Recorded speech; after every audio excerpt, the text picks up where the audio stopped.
जाता है। नए भारत और सशक्त भारत की तस्वीर आज असम के डिब्रूगढ़ से सामने आई, जब मोरन बाईपास पर इमरजेंसी लैंडिंग फैसिलिटी का उद्घाटन प्रधानमंत्री नरेंद्र मोदी ने किया।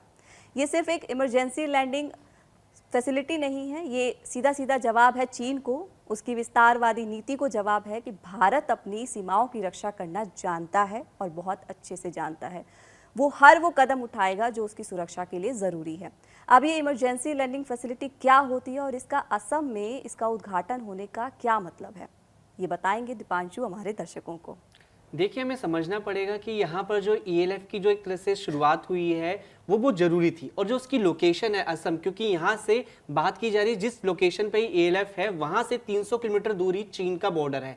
मतलब चीन से 300 किलोमीटर की दूरी पर ये इसकी जो उद्घाटन हुआ है वो बहुत ही एक साइकोलॉजिकल एक तरह से प्रेशर बनाना है, दबाव बनाना है कि अब इंडिया जो है, भारत जो है, अब वो कमजोर नहीं रहेगा उस सेक्टर में। क्योंकि नॉर्थ ईस्ट वाले इंडिया के साइड अगर हम बात जाएं तो वहां पे ऐसे इलाके आते हैं, पहाड़ी इलाके आते हैं, मतलब संकरे रास्ते आते हैं जहां पर आर्मी का एकदम तुरंत एक्शन कोई लेना हो तो लेने में दिक्कत होती है। लेकिन जब चीन जैसा देश जो विस्तारवादी जो सोच रखता है, अपने इलाके को बढ़ाने की नीयत रखता है, उस देश के खिलाफ जो है इंडियन आर्मी का अलर्ट रहना बहुत जरूरी है। पिछले काफी समय से हम देख रहे हैं जिस तरह से गतिविधि चीन की तरफ से हुई देखने को मिली है, जिस तरह से उसकी नापाक कोशिशें देखने को मिली हैं, भारत की तरफ उसने नजरें गाड़ने की कोशिश की है।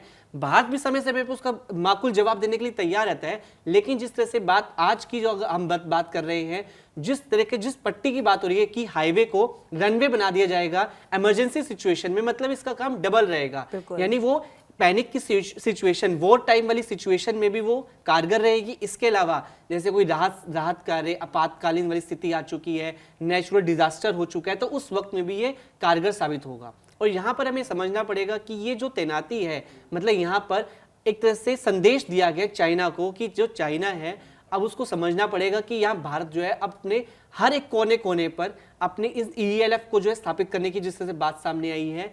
ऐसा इसलिए क्योंकि अब अपने मोर्चे जो हमारे सीमावर्ती इलाके हैं उनको जितना तंदुरुस्त किया जाएगा, उतना जितना मजबूत किया जाएगा, उतना हमें देश की डिफेंस सिक्योरिटी के लिए बहुत मजबूत अच्छी बात। बिल्कुल, और चाइना को जवाब देने के लिए तो वो तस्वीर ही काफी है जब प्रधानमंत्री Narendra Modi IFC-130J super Hercules विमान से मोरन बाईपास पर उतरे। वो तस्वीरें देखकर, उसकी गर्जना सुनकर मुझे लगता है कि ड्रैगन को नींद तो नहीं आने वाली है। बेशक एकदम सही बात की, क्योंकि 4.2 किलोमीटर लंबा एक तब जो ट्रैक है, और यहाँ पर जिस तरह से इसके डिजाइन इस तरीके से किया गया कि कोई डिवाइडर नहीं है, यानी आराम से कोई भी फाइटर जेट्स, क्योंकि हमने देखा कई तस्वीरें सामने आई हैं कि फाइटर जेट्स ने अपना लैंड ऑफ किया है, टेक ऑफ किया है, टच भी किया है, ग्राउंड को टच, ये सब जो एक्टिविटी की है ये एक देश का जो एक हौसला है बढ़ा देता है, और सीमा पर जो तैनात जवान है उनके भी एक तरह से हेल्प है। मतलब कि अगर हम बात करें असम में, तो असम के जो निकटवर्ती हैं 2 बेस हैं एयरबेस इंडियन एयरफोर्स के, यानी ये एक तरह से सपोर्ट करेगा, बैकअप का तौर पे इस्तेमाल होगा। यानी जब कभी इमरजेंसी की सिचुएशन होगी तो जैसे फ्यूलिंग, अगर हमें ईंधन चाहिए तो ईंधन की सप्लाई करना, या फिर एयरक्राफ्ट की तैनाती करनी है, तो वो उसके लिए बहुत अच्छा ट्रैक के रूप में कारगर यूज होगा इसका। जी बिल्कुल, इस ईएलएफ की थोड़ी बहुत खासियत हम अपने दर्शकों को बता दें। फाइटर जेट्स जो कि 40 टन तक के भारी जो लड़ाकू विमान है वो इस पर लैंड कर सकते हैं। 74 टन तक के स्ट्रेटेजिक लिफ्टर हैं। टेक्टिकल सपोर्ट के लिए रोटरी विंग एसेट्स का तेजी से डिप्लॉयमेंट है।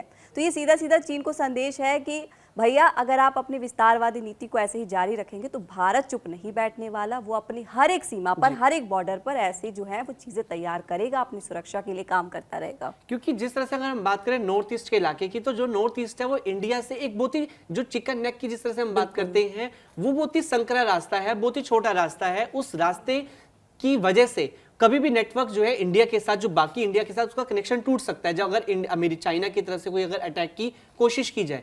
तो इसलिए नॉर्थ ईस्ट वाले पार्ट को भी मजबूत किया जा रहा है, उसको अच्छे से जोड़ा जा रहा है, कनेक्ट करने की कोशिश की जा रही है, ताकि संकट की स्थिति, युद्ध की स्थिति में जो है किसी भी मोर्चे पर भारत जो है कमजोर ना साबित हो सके। भारत हर एक मोर्चे पर पहले से सतर्क है, यानी वो पहले से अंदेशा जो है, किसी भी तरह का अंदेशा है, अलर्ट मोड पे है कि उस चीज को हल्के में लेने की कोशिश नहीं कर रहा। मतलब ऐसी सिचुएशन, वो टाइप सिचुएशंस में भी वो अलर्ट मोड में रहना चाहता है, क्योंकि ये जो ट्रैप इतना जो लंबा स्ट्रेच है वो एक तरह से कारगर है, वहां पे बड़े से बड़े हैवी जो विमान है वो लैंड हो सकते हैं। बिल्कुल। और जो ये ईएलएफ है वो एलएसी से महज 300 किलोमीटर जी, दूर है। जी। उसके बाद ये जगह चाबुआ और तेजपुर जैसे आसपास के एयरबेस के लिए एक जरूरी बैकअप का काम करते हैं, जैसा कि आप बता रहे थे कि ये बैकअप है वॉर सिचुएशन में जहां मेन एयरफील्ड को टारगेट किया जा सकता है, क्योंकि युद्ध में आमतौर पर ऐसा होता है कि जो दुश्मन होते हैं वो आपके मेन एयरफील्ड को टारगेट करते हैं। ऐसे में ये बैकअप के तौर पर इस्तेमाल किया जाएगा। एक सवाल मेरा ये भी है दीपांशु कि जो चाइना है वो लगातार मतलब हर बार ही एक ऐसा अपना प्रोपेगेंडा फैलाता है, नक्शे जारी करता है जिसमें वो नॉर्थ ईस्ट को अपना बताता है।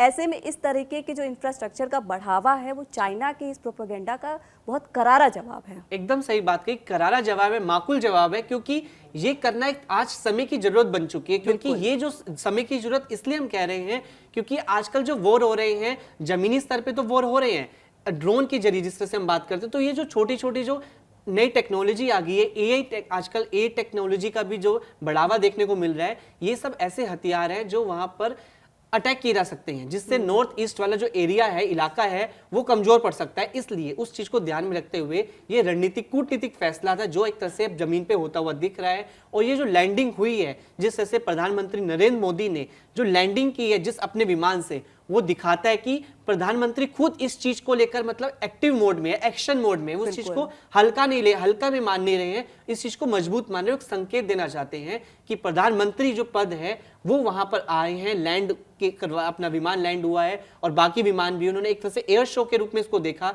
इस पूरे कार्यक्रम को एक तरह से संदेश जाता है, वो सीधा सीधा आप एक तरह से हम बात करें तो अपरोक्ष रूप से ये चाइना को संदेश है कि जिस तरह से वो अपनी हरकतें करते, विस्तारवादी जो उनकी सोच रहती है उसको कंट्रोल रखे, क्योंकि भारत अलर्ट है। अब भारत एक नया जो नए भारत की जिस तरह हम बात करते हैं वो नया भारत है, वो नया भारत जो आने वाले कल के बारे में भी सोचता है और वर्तमान में तो जीता ही है, आने वाले कल की भी पहले से सोच के। जी, जैसा आप कह रहे हैं बिल्कुल सही कह रहे हैं कि वो भारत अब पुराना भारत नहीं रह गया है कि आप उसको डरा धमका कर या नक्शे जारी करके उसको दबा दें या उसको डरा दें। ये नया भारत है। ऐसे मुझे लग रहा है कि आने वाले दिनों में हमें बॉर्डर्स पर और ऐसे ईएलएफ देखने को मिल सकते हैं, क्योंकि बात हो रही है कि अब ये सिर्फ जो नॉर्थ ईस्ट का है पहला है, अगर हम बात करें इससे पहले जो है उत्तर प्रदेश में भी हमने देखने को मिल चुका है। ऐसे कई ऐसे रिपोर्ट्स ऐसी हैं कि 13 से ज्यादा जो है ईएलएफ जो स्थापित हो चुके हैं। मकसद क्या है कि हमें हवाई पट्टी का इस्तेमाल जो है, क्योंकि एयरबेस का प्रेशर इतना हो जाता है, पैनिक वाली सिचुएशंस हो जाती हैं, हवाई हमले इतने ज्यादा हो जाते हैं, तो वहां पे एयरक्राफ्ट की लैंडिंग की जगह नहीं मिल पाती है। तो यानी ये ऐसे हाईवे बनाए जा रहे हैं ताकि उनका इस्तेमाल किया जा सके। जो बड़े से बड़े एयरक्राफ्ट है, राफेल हो गया, सुखोई हो गया, ये सब जो बड़े बड़े एयरक्राफ्ट है, इनको प्रॉपर जगह मिल सके ताकि वो अपना प्रॉपर लैंडिंग कर सके। वो सपोर्ट जो एक तरह से सपोर्ट मिलना चाहिए, क्योंकि वॉरफेयर में पैनिक की सिचुएशन होती है, उसमें सपोर्ट मिलना, सपोर्ट का वो जरूर होता है कि जो संसाधन भिजवाए जाते हैं सपोर्ट की तरह मदद के लिए, वो टाइमली पहुंचे, वो सही जगह पे लैंड हो, अवेलेबिलिटी होनी चाहिए। क्योंकि एयरबेस तो हर जगह मौजूद है, लेकिन एयरबेस का एक बैकअप के तौर पर इसको यूज किया जाना एक बहुत बड़ा सोच है, ये एक थिंकिंग है कि अगर कोई सिचुएशन ऐसी आती है वॉर टाइप वाली, तो वहां पर ये ईएलएफ का भी इस्तेमाल किया जा सकेगा। और जब ईएलएफ का इस्तेमाल हो सकेगा तो एक तरह से सैन्य मोर्चे पर भारत मजबूत रहेगा, अपना पक्ष जो है उसका मजबूती से रहेगा।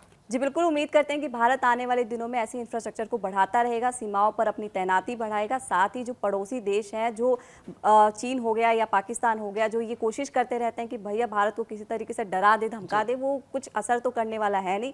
भारत मजबूत है, भारत सशक्त है, भारत मजबूत है और भारत ऐसे ही अपनी ताकत को बढ़ाता रहेगा।